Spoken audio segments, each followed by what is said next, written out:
ओम नमः शिवाय। शिव भक्त विपन खन्ना की आप सबको नमस्ते। दोस्तों, काम, क्रोध, मद, लोभ, अहंकार, ये पांचों दोष हमारे पैदा होने के 1.5 साल बाद हम में प्रवेश कर जाते हैं। ये साइंस नहीं बताती, किंतु हमारे ग्रंथों के तजुर्बा बताते हैं। हमारे ऋषि मुनियों का तजुर्बा बताता है कि काम, क्रोध, मद, लोभ, अहंकार 1.5 साल 18 महीने बाद हमारे शरीर में प्रवेश कर जाते हैं।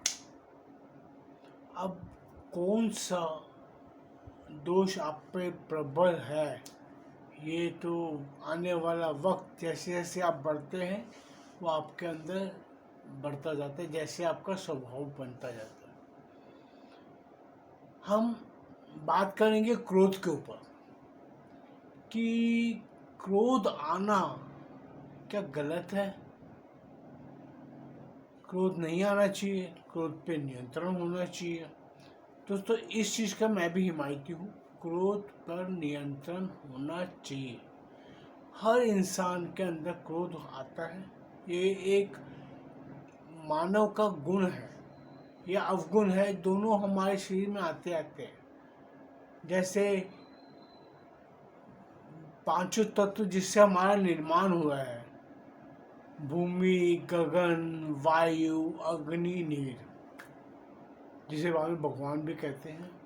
यही पांचों अक्षर को मिला के भगवान बना। मतलब हम भी भगवान के अंश हैं। हमारा अगर मेन तत्व इसमें देखा जाए तो भूमि भ, गगन ग, अग्नि व, वायु अग्नि अ, वायु व, और न से नीर, भगवान बन गया। अच्छा, अगर हम भगवान के तत्वों से बने हैं तो हम भगवान के बच्चे हैं, हम भगवान की संतान हैं। तो हमारे अंदर ये पांचों दोष जो आते हैं, क्या आप इसको गलत समझते हैं? क्योंकि जीवन जीने के लिए ये पांचों अवगुण भी बहुत जरूरी है। ये अपना अपना नजरिया है, मैं ये अपनी सोच है। क्यों जरूरी है? अगर आपके अंदर काम नहीं होगा तो अब सृष्टि कैसे चले? काम वासना भी होनी जरूरी है, बट वो भी एक सीमा के अंदर। आप ये नहीं कि 24 घंटे काम वासना में डूबे रहो, ये भी गलत है। एक काम वासना क्यों बनाई गई कि ईश्वर ने सृष्टि की रचना करने के लिए। क्योंकि ब्रह्मा जी ने पहले जब सृष्टि रचना की, उन्होंने 10,000 पुत्र बनाए, पैदा किए, बनाए के पैदा किए उन्होंने। जो अभी बनाना बोलो, पैदा करना बोलो, एक ही चीज है। वो 10,000 के 10,000 ने संन्यास ले लिया। क्यों ले लिया? उनमें से एक नारद जी भी थे।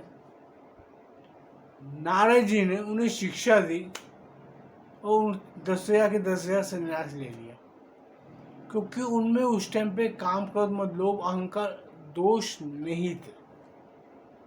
सृष्टि के वो दोष थे जो वो नहीं थे। वो 10,000 के 10,000 सन्यासी हो गए। तो ब्रह्मा जी बड़े परेशान हुए, तो उन्होंने नारद जी को शाप भी दे दिया था कि तू एक जगह टिक ना सके। जबकि उनके खुद के सपुत्र थे, वो किसी भी उनकी संतान को रहने नहीं देते।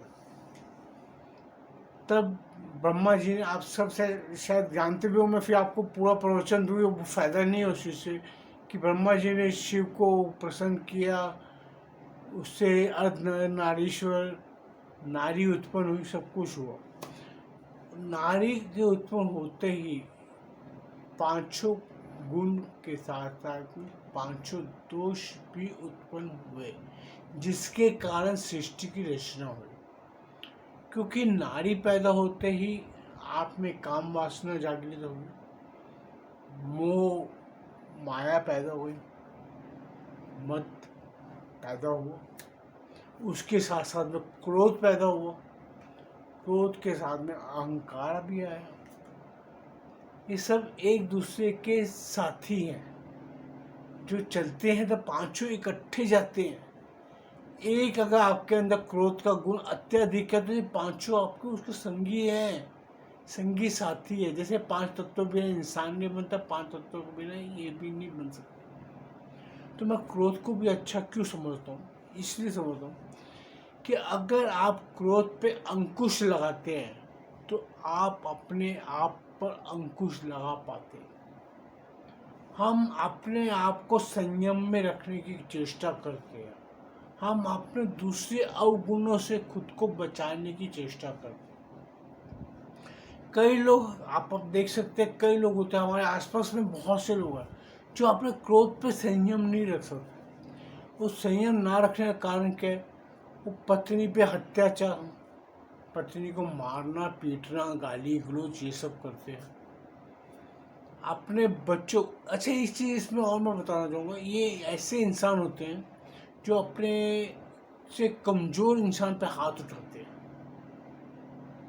अगर सही ताकतवर इंसान है और कभी अपने कमज़ोर पे हाथ नहीं उठाएगा, अपने से 21 पे हाथ उठाएगा। अगर आप में ताकत है तो आप बाहर जाके लड़के देखो। पत्नी बच्चों पे अहिंसा करना सबसे बड़ा कमजोरी है इंसान की। मैं उस इंसान को, उस मर्द को बोलो या औरत हो, मर्द हो, कोई भी हो, मैं उसको सबसे ज़्यादा कमज़ोर समझता हूँ जो अपने से कमज़ोरों पर हाथ उठाते हैं। और मेरी अपनी सोच है, मैं संतान पर भी हाथ उठाने के लिए पसंद नहीं करता। मैंने सारी ज़िंदगी, मेरे बच्चे हैं, मैंने कभी हाथ नहीं उठाया, ना ही गाली, मेरे से वो चीज़ काम में, मेरे सिस्टम में नहीं।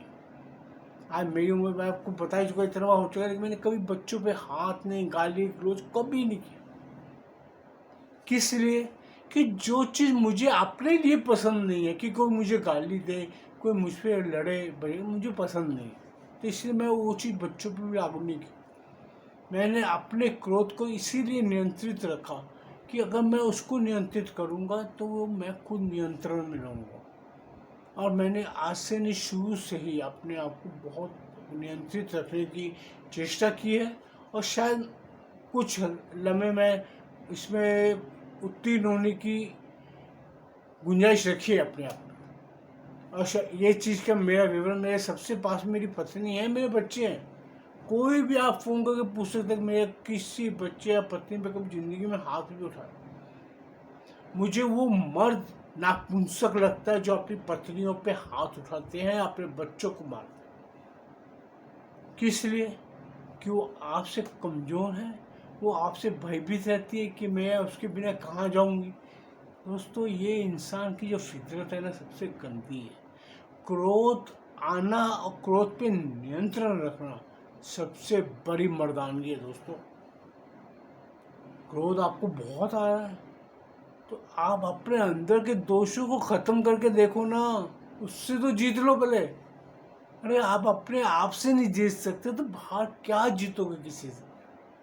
क्रोध के ऊपर नियंत्रण रखने वाला इंसान सही मायनों में इंसान कहलाता है। ये मैं इसीलिए बोलता हूँ, क्रोध होना भी अच्छा है। क्रोध आता है मुझे अपनी खुद की गलती पता। अच्छा, एक चीज़ मैं आपको और बताऊँ कि कुछ लोग, दो तरह की कमजोरी आपको बताए। एक कमजोर तो अब जो बच्चों पे, पत्नी रखते हैं, कमजोर पे हाथ पर, और इसके अंदर भी दो जन होते हैं जो उनका बस उस पर भी नहीं चलता तो खुद को मारते हैं। मैं बोलता बच्चों या पत्नी को मारने से खुद को मारो, वो ज़्यादा अच्छा है। मैंने देखा है, कई लोग ऐसे देखे हैं जो स्वतः को मारना शुरू कर देते हैं अपने आप पे फेडअप क्रोध से। जब वो क्रोध संभलता नहीं तो खुद को मारना शुरू कर देते हैं और खुद को हानि पहुंचाते हैं, खुद को क्षति पहुंचाते हैं। मैं बोलता हूँ वो ज़्यादा अच्छा है कि तुमको एहसास तो साथ तुम करके। और ज़्यादा तो ऐसे लोग पागल लगते हैं, आप कभी नोटिस करना। एक कभी आप किसी, आपके परिवारों में बहुत सारे लोग ऐसे होंगे। हाँ, क्योंकि संसार है, हर परिवार में कोई ना कोई नमूना जिंदगी में होता ही होता, आपके आसपास भी होंगे। तो ये चीज़ें मिलती हैं जो स्वतः को मारते हैं, बच्चों को मारते हैं, पत्नी को मारते हैं। मैं भी बताऊँ, मेरा अगर बस चलते मैं पत्नी को मारने वाले या बच्चों को मारने वाले इंसान को छोड़ूंगा। अब मैं कोशिश ज़िंदगी में ये करता हूँ कि कभी क्रोध में कभी किसी से लड़ना पाऊँ या ना ही करने की कोशिश। मुझे इस मामले में महादेव की एक सीख बहुत अच्छी होती है। उनको जब क्रोध आता था तो अकेले में जाके तपस्या करने बैठ जाते थे, अपने आप को शांत करते थे, क्योंकि उनका क्रोध भी बहुत भयानक था। उन्होंने क्रोध में आके कामदेव को भस्म कर दिया। वो क्रोध की अग्नि है, क्रोध की अग्नि में जल जाते हैं। वो उन्होंने साक्षात बताया, क्रोध की अग्नि इतनी भयानक है, सामने उन्होंने कामदेव को भस्म कर दिया था। क्रोध अग्नि थी। कई जगह पे ऋषि मुनि क्या ग्रंथों के अंदर देवताओं के क्रोध में आने से बहुत सी कथाएं लिखी पड़ी, भरा पड़े ग्रंथ। क्या वो दोष उनमें नहीं है? उनमें भी थे। क्रोध पे अंकुश रखना ही सबसे बड़ी काबिलियत है। अगर आप कोई सही मायने में युद्ध जीतना चाहते हैं या सही मायने में आप सृष्टि में जिंदगी जीना चाहते हैं, तो अपने क्रोध पे नियंत्रण रखने वाला इंसान सबसे बलवान। और ये सही में आप भी खुद समझ सकते हैं, कभी कोशिश कर सकते हैं कि आप अपने आजू बाजू में लोगों को रिसर्च करिए, स्टडी करिए कि कौन सा इंसान क्रोध पे नियंत्रण रख पाता है।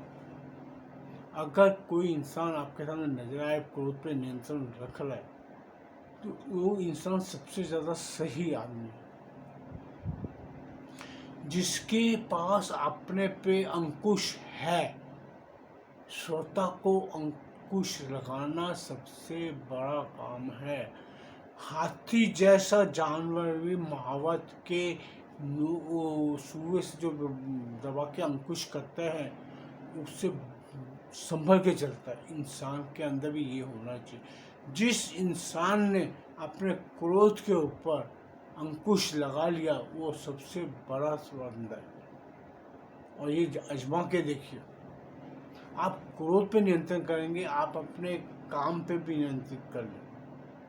और एक रीज़न ये है कि काम की पूर्ति ना हो, काम वासना की पूर्ति ना होने पे भी इंसान क्रोधित हो जाता है। मैं तो इसी मामले में हूँ कि इंसान को पत्नी ईश्वर ने इसी दी है कि वो अपनी काम वासना को नियंत्रित रखे, अपनी पत्नी से के साथ अपने रिलेशन बना के। और अपनी सोच है कि ये रिलेशन मेंटेन करना बहुत ज़रूरी है। कई लोग देखो पत्नी ये छोड़ दिया, ये कहते वो पसंद नहीं, अरे वो आपके नियंत्रण के लिए, आपको इंसान बनाने के लिए।